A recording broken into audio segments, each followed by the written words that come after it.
Hello বন্ধুরা, তো দেখতেই পাচ্ছ আমি চোখ বন্ধ করেছিলাম। আমার হাজব্যান্ডে বলেছিল চোখ বন্ধ করে তোমার জন্য একটা সারপ্রাইজ আছে। তো দেখেছ দিয়েছে ওটা। তো আমি ভাবলাম একটু খুলে দেখি সামনাসামনি। আমার যা ফুর্তি, যা আনন্দ হয়েছিল না, কি বলবো তোমাদেরকে। এত আনন্দ পাচ্ছিলাম, তো একদম নিশ্চিন্তা মনে খুলছিলাম যে কিছু যাতে না হয়, যদি ভেঙে যায় কোথাও পড়ে। প্রথমবার দেখেছি তো তার জন্য। তো আমি খুলছি জিনিসটা, দেখতেই পাচ্ছ। ভাবলাম যে না, একটু শেয়ার করি তোমাদের সঙ্গে, তো ভালো লাগবে। তো যদি ভালো হয় তাহলে তোমরা একটু কমেন্ট করে জানিও, ভালো না খারাপ। আমি তো জানি না, আমি অনলাইনে এনে দিয়েছে আমাকে।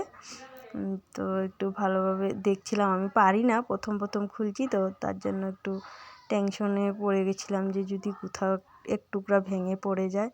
তার জন্য আমি চেষ্টা করছিলাম, তো পারছিলাম না। তখন আমার ছেলে বলছে দাও তো আমি দেখি মা পারি কি না। আমার ছেলে এগুলো একদম পুরো উস্তাদ। ও দেখো ধরে একদম টেনে লম্বা করে দিল। তারপর দেখো খুলছিলাম, মনে তো আনন্দ আর চিন্তাও হচ্ছে যদি কোথাও ফেটে যায় বা ভেঙে যায়